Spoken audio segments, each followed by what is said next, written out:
Fuel is the official podcast of the 434th Air Refueling Wing. Join us for airman connections, leadership insights, mentorship, and happenings mixed with some fun and humor. Please understand that the views expressed in this podcast are not necessarily the views of the U.S. Air Force nor the Air Force Reserve, and no endorsement of any person or business is ever intended.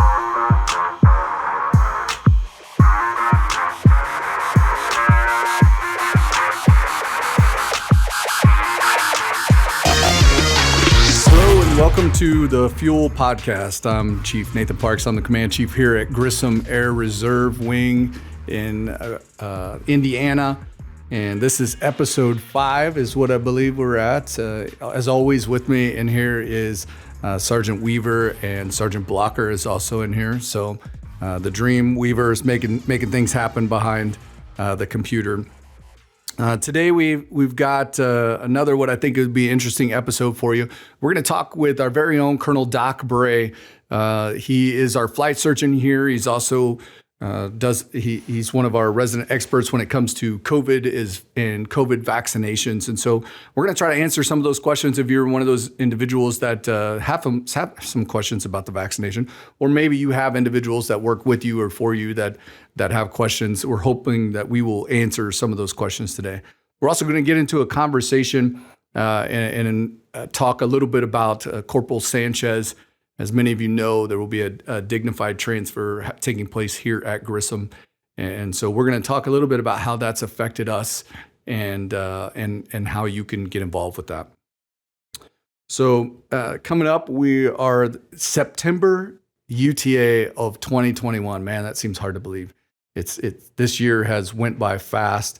And as much as 2020 was a kick in the pants, it seems like 2021 is it's like 2 or 3 of them. And so we are unfortunately back in HPCon Charlie. Our numbers have went up here with COVID. Last month was our highest month besides December of 2020. We had 40 cases on base of COVID last month. And so we went into that HPCon Charlie. There's some new restrictions as far as the fitness center, and the DFAC is takeout only. But also let's make sure everyone, you bring a mask and we're wearing a mask, and don't slough that responsibility onto someone else. We're all required to wear a mask. That's your responsibility. Don't put that on someone else to tell you to wear your mask. So let's put it on. Let's all have a good attitude. Let's not let that stop us from what we need to get done this weekend. Speaking of this weekend, we're also going to have a town hall. Colonel Pemberton's going to get up there and he's going to answer all your questions that you may have about the COVID vaccination that he can. He is working very hard to make sure that you are comfortable with this SecDef mandate that came down for the vaccination, and we are charging hard to ensure that Grissom is following all the guidelines that have been set, as well as answer your questions to that. There will also be a 20-year 9/11 ceremony.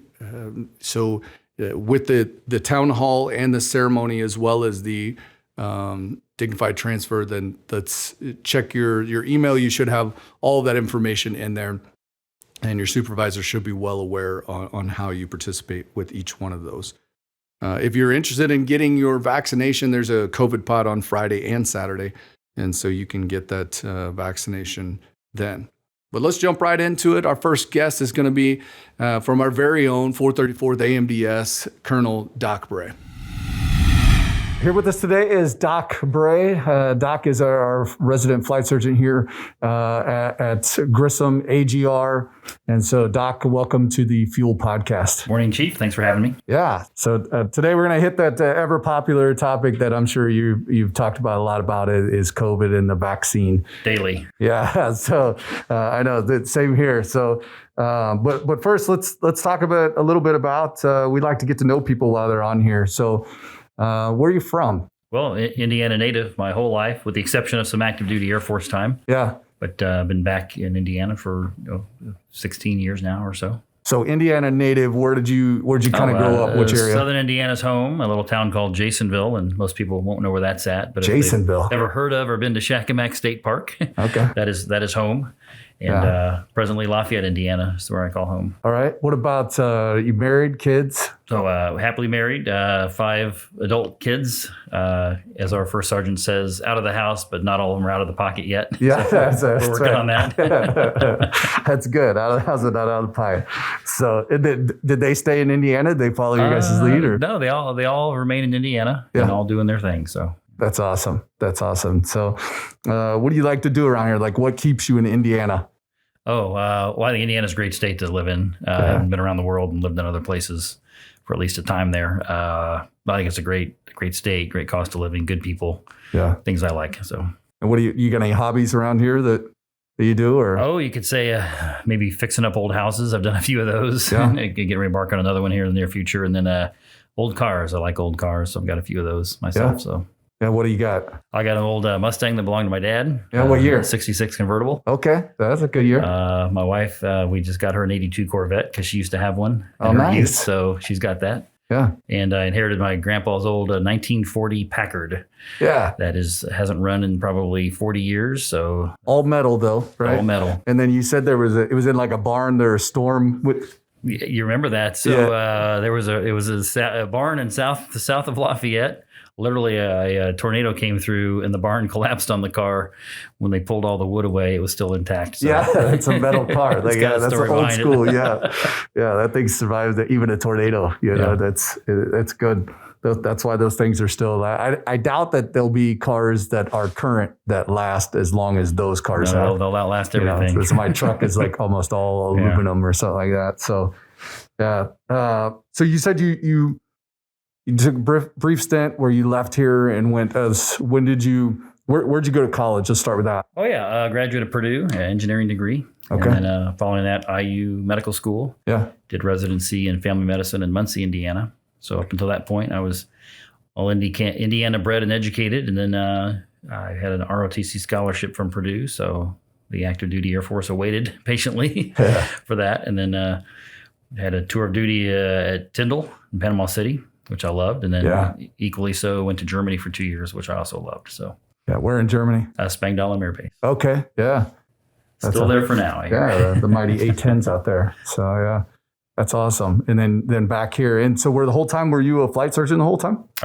Pretty much. Yeah. My whole, ever since residency training, that was my first active duty assignment. And been active duty guard or reserve ever since. So you came back to Indiana with the guard, did you? So I came back here at Grissom for about 9 years due to promotion and the lack of that grade at Grissom. I went to the Guard for 5 years, and then this position opened up here a little over a year ago. So I jumped at the opportunity to come back. Awesome. Well, we're happy to have you here. And so what's your official title here at Grissom? So full-time provider, you might say, but Chief of Aerospace Medicine is what I'm assigned to. So okay. And so you've got the being an AGR and you're out here all the time. You're kind of on the short leash of Colonel Pemberton's got questions about COVID and stuff. Like you're the resident expert. Everything. Yep. Yeah. And also had it as the public health emergency officer. So lo and behold, we're in the middle of a pandemic when I arrived here. So it's been something every day. It was interesting. I saw a video the other day where a guy was playing a prank and he was on a college campus and I went up to a guy and said, "Hey, what's up with all these masks?" And the guy goes, "What do you mean?" He's like, "Are they painting around here? I just got in trouble for wearing a mask. They gave me a mask. Like, what's up with this?" And he's like, "Have you lived under a rock for last year?" And he goes, "Well, I was actually in a coma. I just came out, been in a coma for about a year and a half." And guy's like, "Well, we're in a pandemic."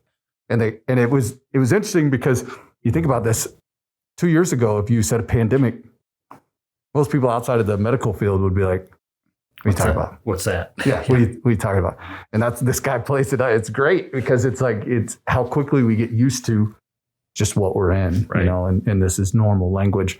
And how quickly with the internet and stuff, we all become experts, right? Like, I know what's going on because I read this or whatnot. So hopefully today we're going to go through some of those questions and answer them to where, we are going to ask those questions to the expert. And so I'm not going to, I'm going to try to give you the questions I would think people would ask that are maybe sitting out there that haven't got the vaccination and they're looking at why they should or a reason why or going down this path. So that's where these questions are headed, and hopefully we'll clear some of this up. Yeah, let's get to it.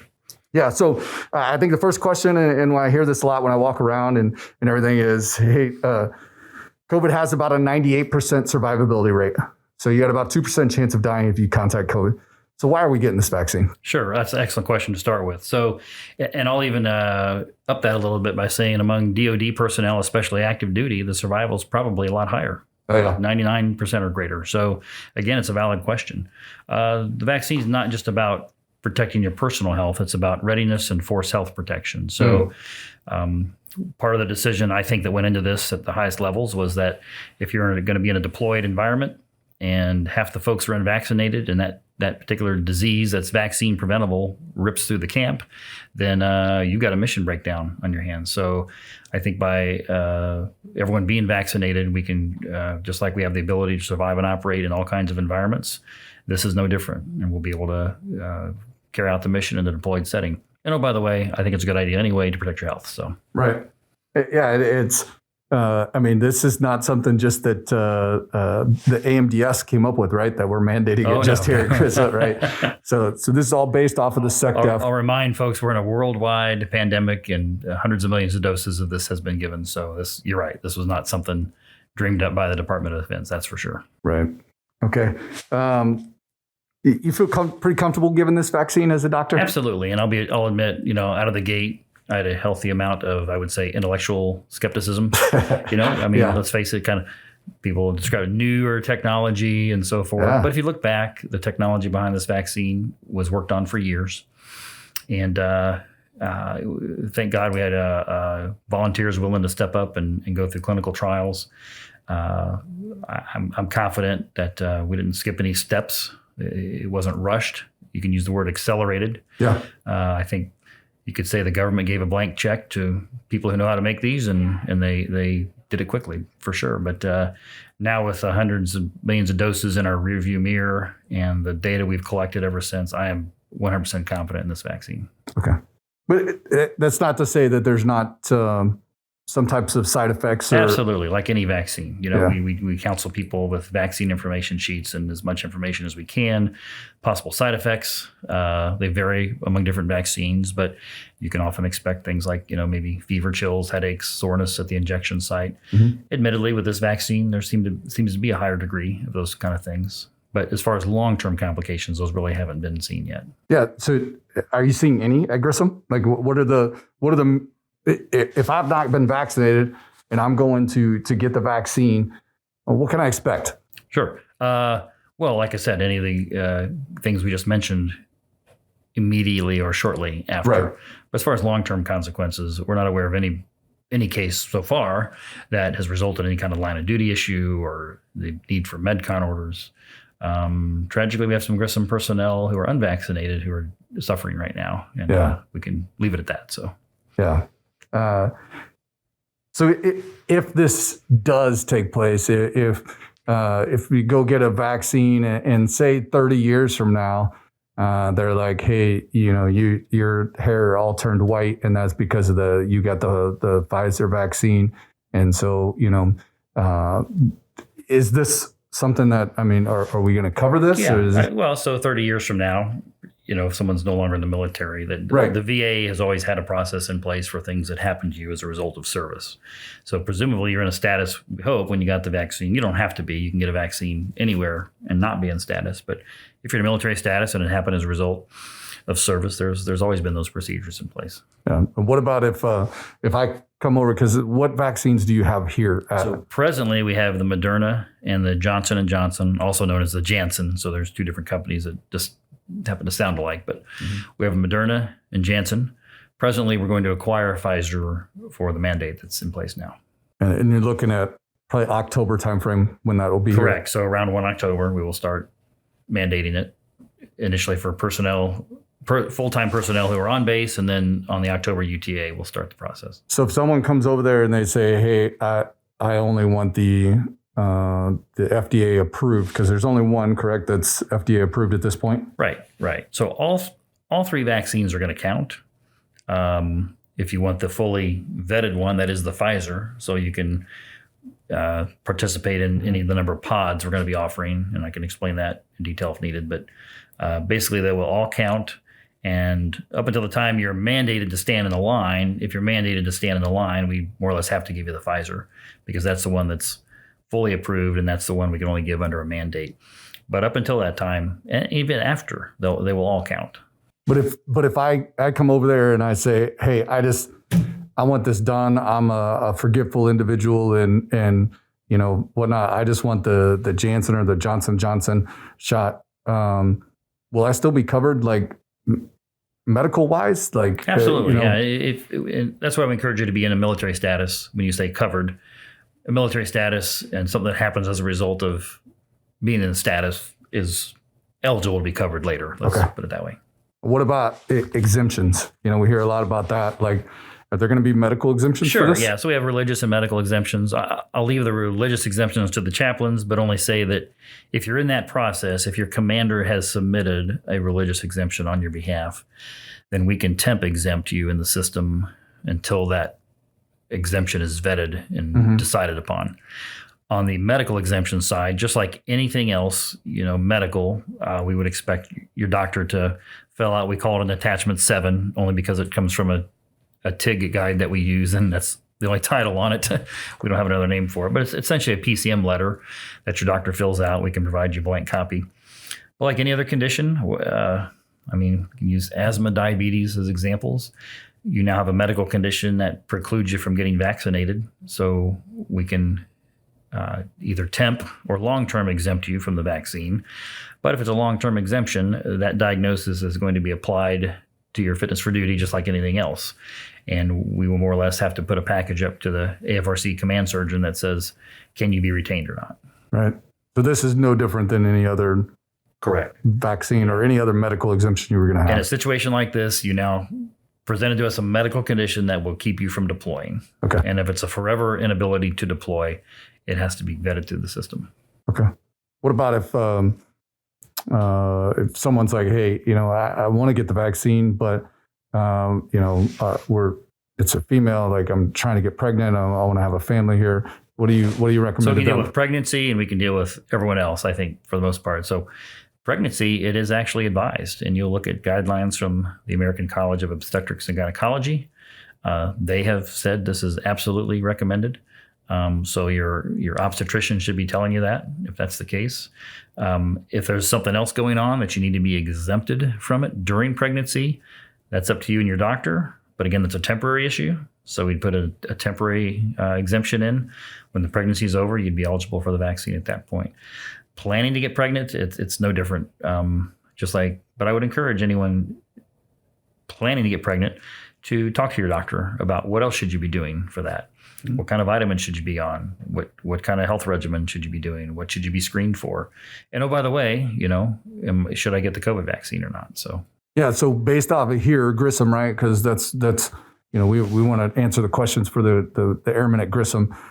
Based off of Grissom, we don't do medical. We don't do medical care here, right? Correct. So this all starts with someone seeing their primary care physician. Absolutely. If they feel like they may have an exemption, if they're pregnant, if they're thinking about getting pregnant, all that stuff, then that's where they go to their primary care physician. Absolutely. And say, hey, put yourself in your doctor's hands.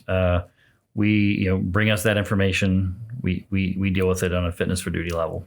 And that Form 7 is the way you do it. And I think it's faxed then, I think the medical you can hand deliver it, fax it in, your doctor can send it. Medical community, only people still using fax machines, right. which is crazy. But what about if you have I've heard of people saying, well, I don't know that I'll get it because I have allergic reactions to vaccines. Sure. So blanket allergies, there's no real blanket allergy to all vaccines. Every vaccine has a different technology, a different way of manufacturing, different components in terms of possible preservatives and things like that. So one vaccine allergy may or may not apply to another vaccine allergy. So once again, that's a discussion with your physician. But something like an egg allergy might restrict you from the flu vaccine, but eggs aren't used in the manufacture of any of the COVID vaccines, for example. So it really is case by case. And once again, that would be quite possibly a permanent exemption from the vaccine, which would mandate that we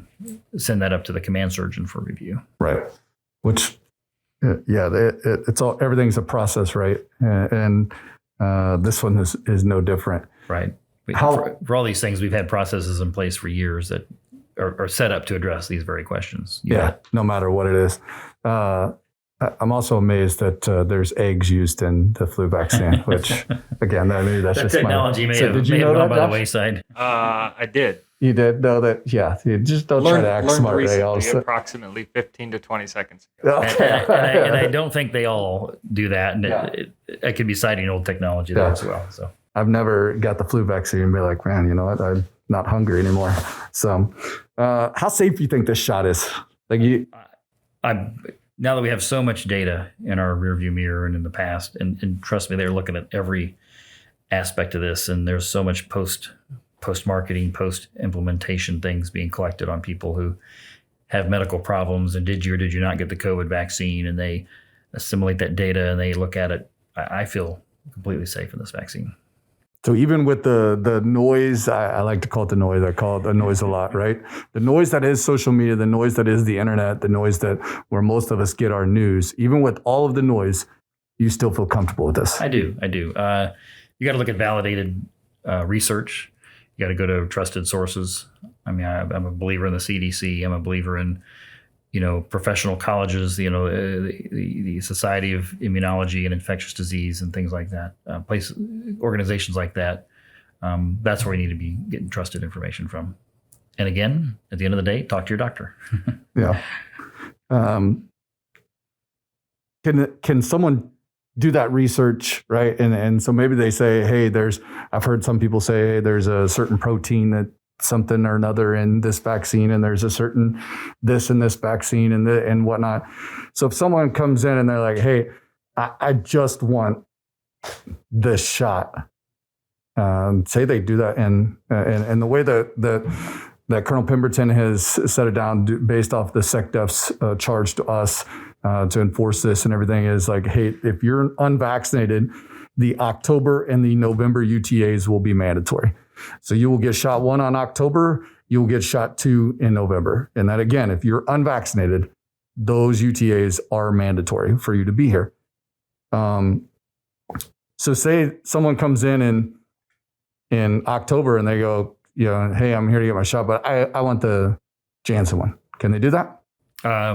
If it's not part of a mandatory line, yes. So again, once your number's called upon to go stand in line, and we will probably do something like set up our pod, which is a point of dispensing, where we're just giving one vaccine repeatedly. Mm-hmm. And if we stand up, say, the EOC, and we're releasing units one at a time to come over and get in line, much like we do with the flu shot, right? So if you're to that point where you're mandated to come stand in line, it's going to be Pfizer. That's just it. So, but if there's other opportunities to get one of the others, we'll set up pods at various times between now and then. Absolutely. If you don't get it then, but you run out and get one of the other ones afterwards, it counts. So you can choose up until the point where you're in that line. Correct. Once you're in that line, we're going Pfizer. It's Pfizer, yeah. Unless something between now and October happens and the other two get, that's possible too, in which case there'll probably be some very urgent messaging, if you will. So. One of the things that we've learned with 2020 is never guess what the future holds. Absolutely. 2020 taught us that very well. So obviously now, this is mandatory for military members. And so it's not a choice, it's mandatory for military members at this point. Well, what about those that are, trying to figure out whether they want to get their family vaccinated, or whether, a spouse is listening and should I get the vaccine? What advice would you have for them? Sure. Well, I think just in general, when the member serves, the family serves too, right? So if the family's healthy and protected and ready, then that makes the member more so. Even if the member's vaccinated and the family's not, if the family's ill, becomes ill with COVID, let's say, that's preventable, by vaccination, then that puts the service member at risk, at least maybe temporarily, if nothing else, for their service, or vice versa. The family's vaccinated, but the member isn't. There's issues there. So I would encourage anybody who the vaccine's indicated for and available to get it for sure. Do you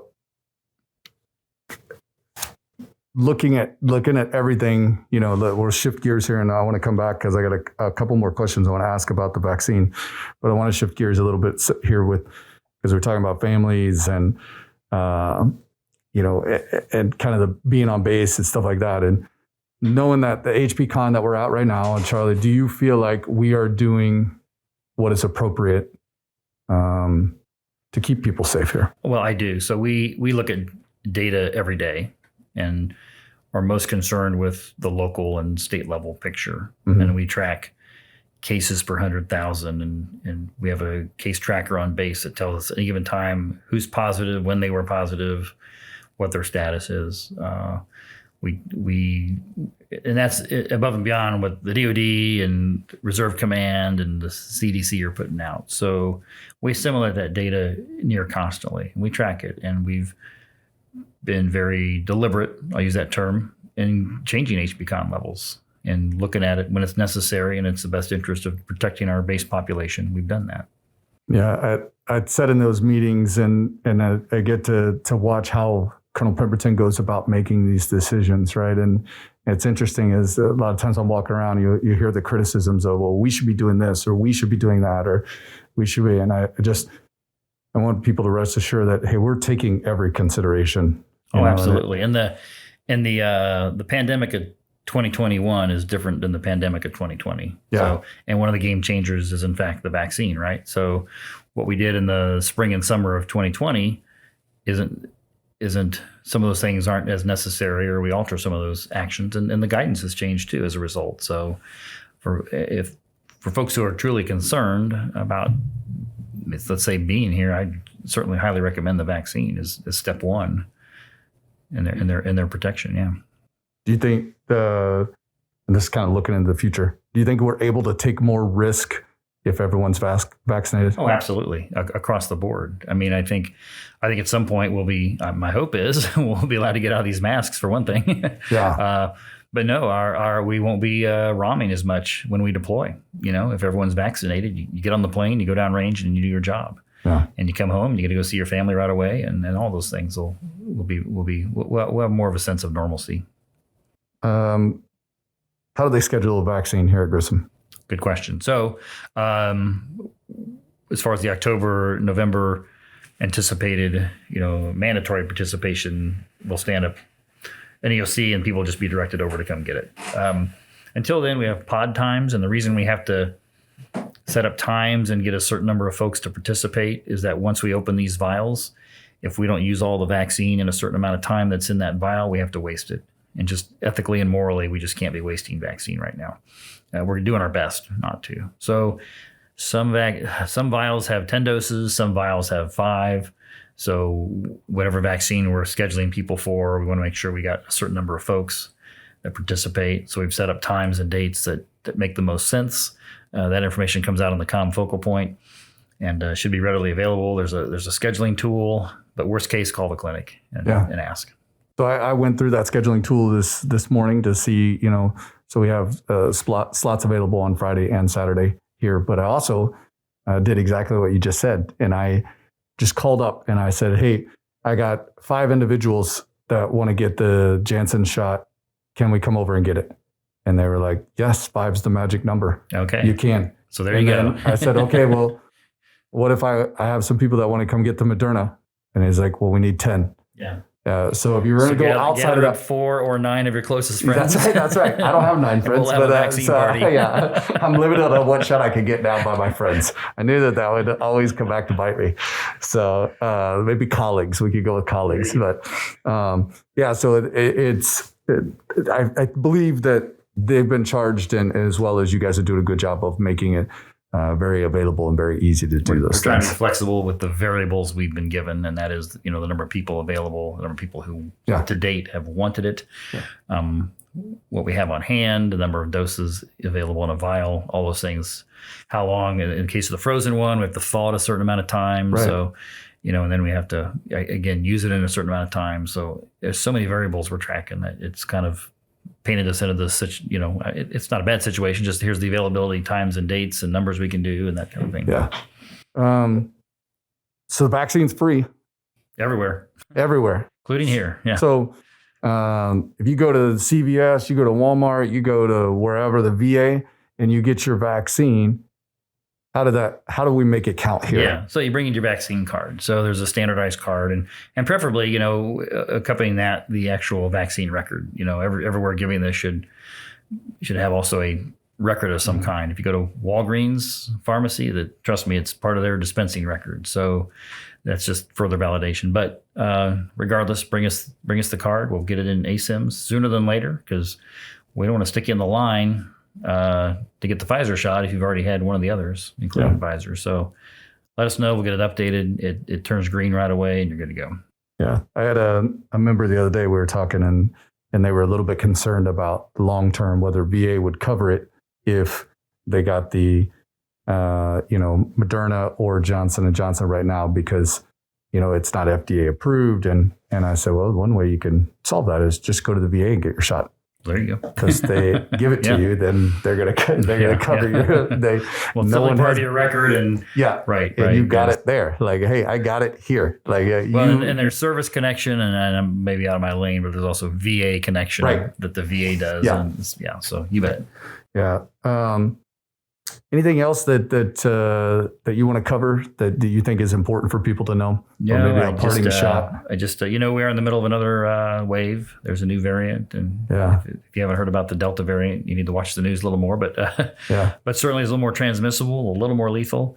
It's probably accounting for the vast majority of cases, and the numbers in the hospitals, in the ICUs, the percentage of vaccinated versus unvaccinated is clear. You're talking about 95% or greater of folks in the ICUs that just weren't vaccinated. So the number kind of speaks for itself. I would really encourage everyone to take advantage of this, and we're going to have to, right? But we are available all the time. I'm here full time, so you can come in and talk to me at length about the vaccine and any concerns you have, and I'm happy to do it. Yeah. Well, I appreciate your staff, and I just want to give one kind of parting shot on this. Is we're here to answer as many questions as possible to get people as comfortable as they can be, as long as they're willing to listen to the answers. I will also say that here, and we're going to say it numerous times, but your medical staff is not the people that we need to talk to about why we think this is political or why we think that it's anything else. That if we're in line to get that shot, then the only thing we need to say is thank you to that staff, and that's not the time to air our grievances. Right. And understand we give all vaccines and all IMR requirements at the request of your commander. So your chain of command is who to address with those concerns. Correct. Well, I appreciate you being here. Last thing I want to talk about is what are you loving? So, on here we kind of part with a try to leave on a good note. And so what are you loving right now in your life? I'll be honest, I'm not pandering or catering here. I love being back at Grissom. I was here for 9 years, and the opportunity to come back here and be a part of it again. I love being full time. I love being a flight doc. So here we are. And I appreciate you having me today. Yeah, for sure. I will tell you, I'm loving that it's football season. And so I know that you hit the Purdue game, right? With, so 53,000 of my close friends. That's right. I'm looking forward to it. I'm a little upset that we did not look at this would be opening NFL weekend. I'm glad, last weekend with the college football, it would have sucked to have been at the UTA for that. But also looking at this as opening weekend. So we're going to do some better planning next year for that, or have an alternate that's all Saturdays or something. But I appreciate you being here. I love college football. I'd love to maybe make it out to a game with you sometime. And thank you for your honesty and hopefully, together with being educated and going forward, that we can all get through this time and end up on the other side where we're sitting there talking about, hey, remember that pandemic we went through? And people are like, what's a pandemic? Right. So I appreciate you, Doc. You bet, Chief. Thanks a lot. Thank you. Have a great day. I wanted to sit down and talk about another subject and something that's going to take place this weekend. So this weekend, our members are going to have, there will be a mandatory formation, and that formation is going to require you to stand along the road and and salute as one of our fellow soldiers, a Marine, Corporal Humberto Sanchez, passes by. Corporal Sanchez was a 2017 graduate of Logansport High School. He excelled in academics and athletics. He was known as Bert. He was well-liked. Soccer teammates, his classmates, his coaches, his teachers. After he graduated high school there in Logansport, just like many of us did, he raised that right hand and took an oath. And he enlisted in the Marine Corps. He was assigned to the 2nd Battalion, 1st Marine Regiment, 1st Marine Division, Marine Expeditionary Force, Camp Pendleton, California. He was then called to serve, as many of us have been called, to serve as an embassy guard in Jordan before being reassigned to Kabul Airport, where he passed away on August 26th of 2021. He was 22 years old. Recently, with the tragic events of losing 13 soldiers, and we've also lost soldiers since then, we started realizing how these events affect each of us differently. And so we're going to have a conversation. I brought in Captain Campbell from the chapel staff here at Grissom, as well as we're giving Sergeant Weaver a mic. And so we're going to talk a little bit about Corporal Sanchez and how his passing has affected us all. Sometimes when we are trying to process an event like with Corporal Sanchez's passing is we don't know what to do. And so we try to make some kind of sense of it. And I remember when I watched a dignified transfer and a member I was serving with passed away when I was in Afghanistan is I sat and I wrote down some words just to try to make sense of what was in my head and what I was feeling. And so Sergeant Weaver, you've wrote down some words. And so I'd like for you to share with us those words that you've written to try to make sense of this. Yeah, so I wrote this last Wednesday, just because I've been struggling with this. I'm not an emotional person, but honestly, last Wednesday I just broke down and I sat in my yard, stared at blades of grass, and cried. And I didn't.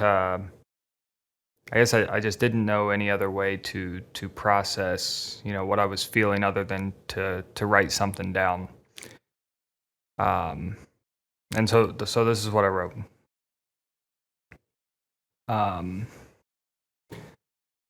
Whatever your plans were this Sunday, they can wait. Sunday is the day. This moment has consumed my thoughts and emotions for the past week and will continue to forever be in my mind. Today is the day a hero returns home. Whatever your plans for Sunday are, they can wait. I can't think of a more important place to be right now than lining the roads and welcoming this hero home. A little context to this. On Friday, August 27th, I was with a group of Marines who were firing grenades at our range at Grissom. I expected them to be excited because who doesn't get excited about target practice with grenades? But instead it was oddly quiet, not the Marines that I'm used to being around. There was no excitement, no F-bombs being dropped every other word, no giving me a hard time for being in the Air Force while the Marines do the real work. Instead, it was just kind of quiet. I could tell something was going on, but I didn't know what. And as I sat and listened to them slowly talk, I realized the reason for their somber tone. The night before, they had gotten a phone call saying one of the 13 service members killed in Afghanistan was a Logansport, Indiana native. He was also a Marine. Corporal Sanchez was 22 years old. He was just starting life, and in an instant, it was taken from him. His mother lost her son, his siblings lost their brother, and this country lost a hero. I've spent a lot of time over the past few days constantly thinking about this Marine and his family. I can't possibly fathom the pain they're going through. I didn't know Corporal Sanchez, and I don't know his family. But what I do know is this man raised his right hand and swore to defend this country and protect the freedoms that we as Americans don't think twice about, knowing, like all other service members, that defending those freedoms potentially comes at the cost of the ultimate sacrifice. That sacrifice deserves and demands your respect. This Sunday, we have the honor of welcoming Corporal Sanchez home, and we have the privilege to pay our respects as he leaves Grissom Air Reserve Base and heads home to Logansport. So whatever your plans were for Sunday, they can wait. Man, Josh, I truly appreciate it. I don't know that I have anything to add other than thank you, and you're absolutely correct that plans can wait. And as excited as I was for NFL football, I'd gladly give it all up to make sure that we're honoring this hero, and make sure that he's getting paid the right respects. So as we look at this and we look at, here's an individual that I personally never knew. I personally never had the pleasure of talking to him about his dreams or his aspirations like I'd like to do, and talk to him about his why on why he served. And but I know this man is a hero, and it gets me emotional. And I'm an emotional dude anyways, but it gets me emotional to see someone just like me, who gave his life and he volunteered for this. And I know that it's hit us all differently. And so I'm gonna start with Chaplain Campbell. Chaplain, most people don't realize this, but one of your jobs here is to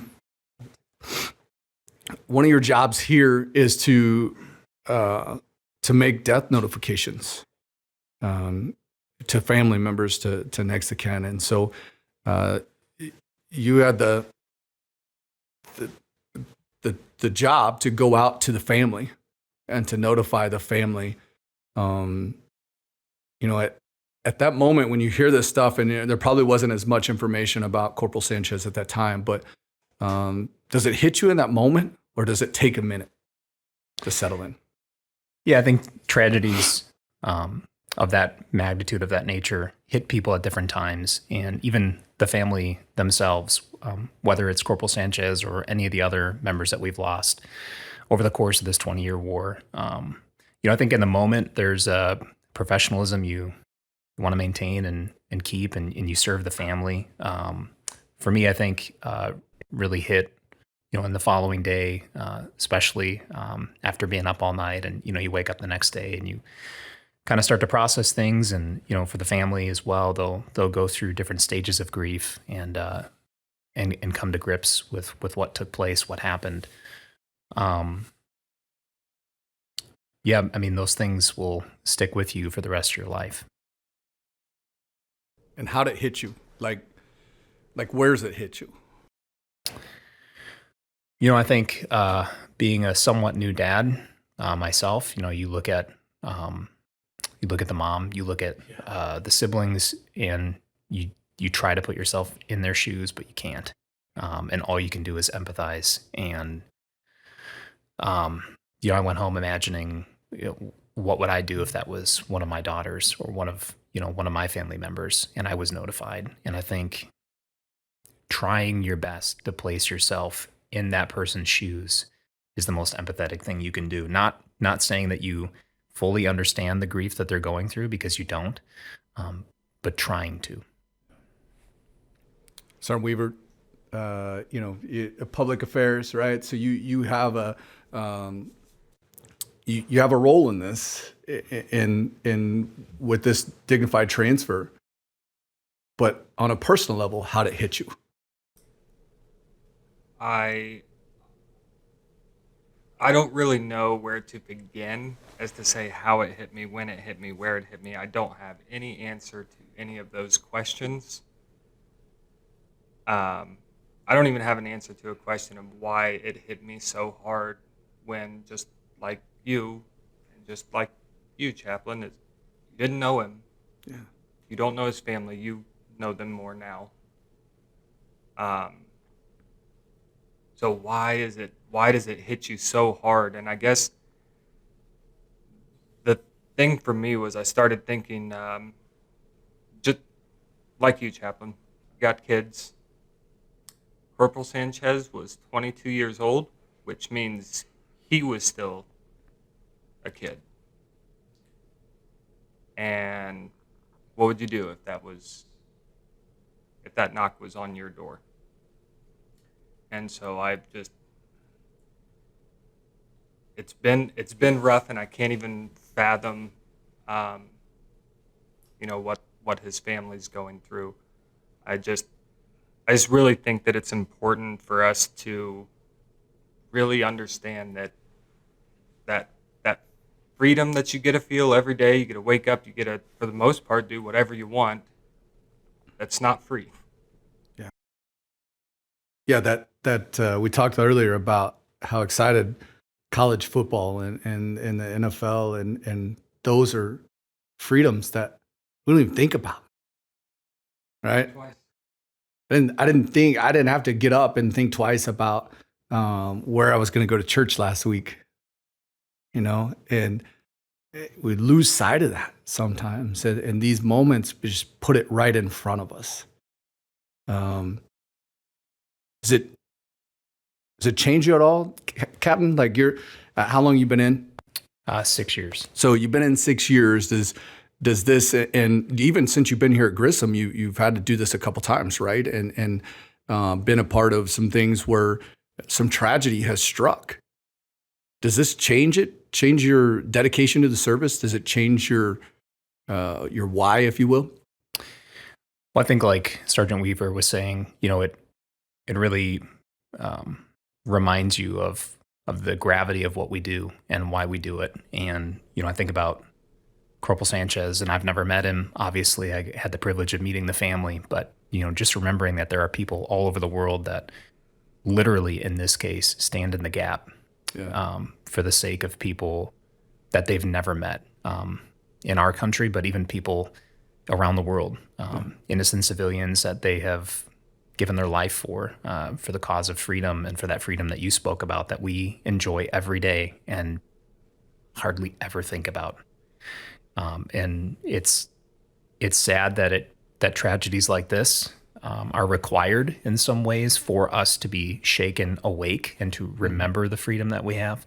But boy, I hope we can honor his life and the life of the other 12 service members that gave their life that day on the 26th. Yeah. Yeah, for me, it's, unfortunately, I've seen a couple of these and been a part of a dignified transfer overseas and, at the base there in Afghanistan. And it is just a very bold and in-your-face reminder. Is sometimes I get this whole, I feel like life owes me, right? And you look at Corporal Sanchez and you're like, life owed this dude. Like he lived a good life.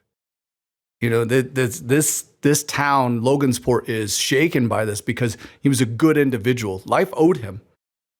And he had serious relationship.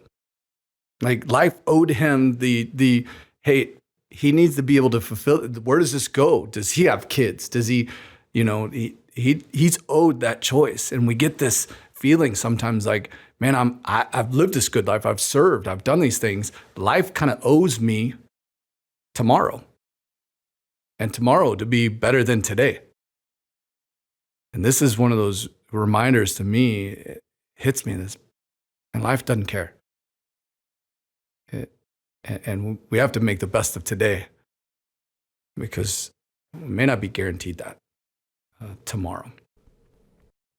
Absolutely. Yeah. And I think, our part of our response to that tragedy, and a part of the way that we honor Corporal Sanchez and the other 12 that gave their lives that day is to find meaning and purpose in the face of that tragedy. German philosopher Friedrich Nietzsche once said, "He who has a why can endure anyhow."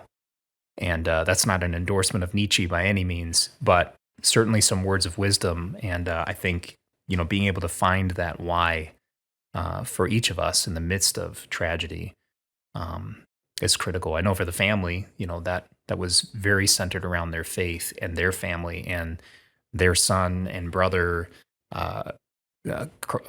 Corporal Sanchez, his love for his country, and all those whys of why he served, why he got up every day and was the best Marine that he could be. Yeah. I often think, and I try to be better at it. And listen, I've been guilty of it even here at Grissom, right? As you start to hear that national anthem and you're outside and you're like, ooh, I'm going to take a step inside real quick, or I'm going to get in my car as fast as I can, or I'm going to duck walk across this parking lot because I don't want to be out there. But it just has a different meaning when you think about guys like Corporal Sanchez here, that he gave it all so that flag can keep flying, so the national anthem keeps playing, and that why that you talked about is knowing that, man, if you don't have a deep why, the first time you don't agree with what's going on politically, man, that starts to get questioned. If you're not here for the right why, seeing those things, man, makes you question, if, do I really want to give up my weekends? That why can be shaken really quick if you've not really thought about it. If you're just like, well, I'm really just here because I get my college paid for, or I didn't really know what I was going to do, so chose the military. There better be something deeper than that, because I will tell you is, I'm going to let you down. Your supervisors are probably going to let you down. The people around you are going to let you down. Society is going to let you down. And it's in that moment that those whys that really, ring true. So has it impacted your guys' why at all? I think I don't know how to say that it's in. I would say it has, but it just made it stronger, I think. And you always get the question of why you joined the military, and quite honestly, when I came in, I didn't know. Yeah, it changes. That's the thing I think people get most confused on. They're like, well, why I joined the military, why I joined is totally different than, why I'm still continuing to serve. Right. So, yeah. And I didn't know how to answer that question when I was asked it, my first couple years in the Air Force. And now, trust me, I understand that this sounds corny and cheesy, but we were just talking about the national anthem. And the reason that I continue to stay is because of that. It's just, I can't describe it, but it's a feeling that I get when the national anthem plays. You get goosebumps and you just understand that you are part of something so big and this huge family. And I think that that's why this has affected me in a way that I didn't expect, because it's he's family. It is. Yeah, that's what it is. It feels that way. Yeah, he's family, and it's my brother and I are tight. My cousins, and it's like I saw some of my cousins I hadn't seen. This weekend I saw some of my cousins I hadn't seen in a couple years, but it was instant. Instant. We're back in it. And I think it's no different if Corporal Sanchez and I were called upon to serve, or you overseas or wherever, or if he's standing here, or if he was one of the Marines that was here on this base, and you see him in need, I mean, you're right beside him. He's a brother.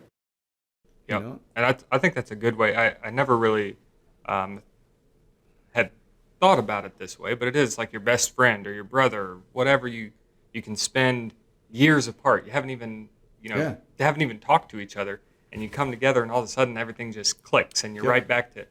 And I have spent a lot of time with all other services, and it's kind of weird that you bring that up because I've never thought about it, but it's the exact same thing. You don't even know these people, and somehow you can just click with them. Yeah. And I think it is because we are a big family. Obviously, we give each other a hard time, the other services, but when someone starts picking on them outside of your service, right? Just like your brother. Yeah, that's right. Like, nope, not anymore. Yeah. Yeah, and something like this happens, man, it hurts us all. And it's, I heard for his, his battalion and just the Marines, and just, it just hurts. It hurts to see them in this. Sir, what about you? I'll date myself here, but I was 11 when September 11th happened. In the aftermath of, growing up with the war and kind of post 9/11, kind of in my formative years, always knew that I wanted to serve and help in some way because there was a threat to my freedom, to the freedom of people all over the world, from enemies all over the world. And I knew that other people had given their life to serve me and my country. And if I could do something to help, something to serve, I wanted to do that. And I think, this event 2 weeks ago now was a very visceral reminder that we're still in that fight, and we may be for a very long time. And so I think my why has stayed the same, but it's sort of been strengthened. I think about, and again, I'm a Christian chaplain, so I got to speak, to my own faith tradition. But I think about what Jesus says to those that followed him. He said, "It's greater to serve than to be served, and greater love has none than this, that one should lay down his life for his friends." And that's exactly what Corporal Sanchez and those other 12 service members did for their friends, not only in their respective services and the DoD and military in general, but for friends that they have never even met. And boy, if that doesn't call you to action, if that doesn't call you to remember the blessings that we enjoy every single day and to try to live in such a way that honors their memory, then I don't know what does. Yeah, it's, I tell you, I recently heard a podcast, and the guy's name is slipping me, but he was blown up by an ID, and he's got this book called "You're Worth It." And he says when someone tells him, "Thank you for your service," he says, "You're worth it." And I got to looking at it, and my why is I continue to meet people that are worth it.